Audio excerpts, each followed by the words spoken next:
ஓம் சாய்ராம். என் அன்பு செல்லமே, இன்று சுப வெள்ளிக்கிழமை. உனக்கான மங்கள வாக்கோடு நான் வந்து விட்டேன். எத்தனை துன்பங்கள் என்னை சூழ்ந்து கொண்டு இருந்தாலும் நீ துணையாக இருப்பேன் என்ற நம்பிக்கையில் உன்னை நாடி வந்தேன் சாயி என்று ஒரு வார்த்தை சொன்னாய் பார். அந்த நொடி நான் முடிவெடுத்தேன்.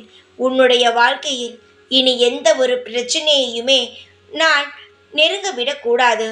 உன் வாழ்க்கையை நான் மிக பிரகாசமாக ஆக்க வேண்டும் என்று முடிவெடுத்து இந்த சுப வெள்ளியை நான் தேர்ந்து எடுத்து உள்ளேன். உன்னுடைய ஒவ்வொரு ஏக்கத்தையும் பார்த்தேன்.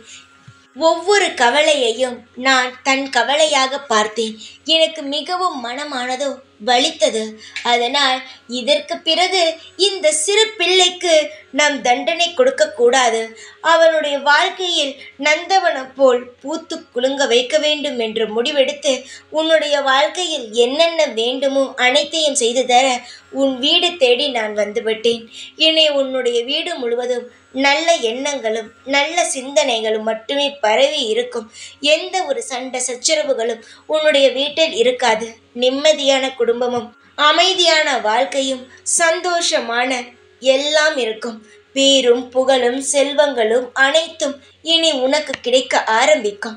நான் சொல்வதும் வெறும் வார்த்தை அல்ல, நான் செய்ய போவதை மட்டுமே சொல்பவன். நிச்சயமாக நீ பார், நான் சொல்வது நடக்கிறதா இல்லையா என்று.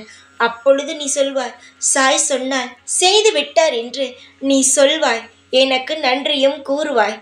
தங்கமே, உன்னுடைய கவலையானது இன்றுடன் முடிந்து இனி வரும் ஒவ்வொரு நாளும் உனக்கான பிரகாசமான எதிர்காலத்துடன் உனக்கு விடிய துவங்கும். கவலை இல்லாமல் இரு. யாருக்குத்தான் கவலை இல்லை? கவலை அனைத்தையும் தூக்கி சுமந்தால் சந்தோஷங்களை ஒரு நாளும் அனுபவிக்க முடியாது. அமைதியாக இரு.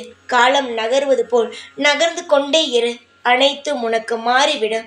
இப்பொழுது இருக்கும் நிலைமையோ இனி உனக்கு ஏற்பட விடவே மாட்டேன். சீக்கிரமாக உன் நிலைமை மாறும். உன்னுடைய சந்தோஷமான வாழ்க்கை உனக்கு தெரிய வரும். தைரியமாக இரு. எப்பொழுதும் உன் கூடவே தான் இருப்பேன். இந்த சாய்நாத். ஓம் சாய்ராம்.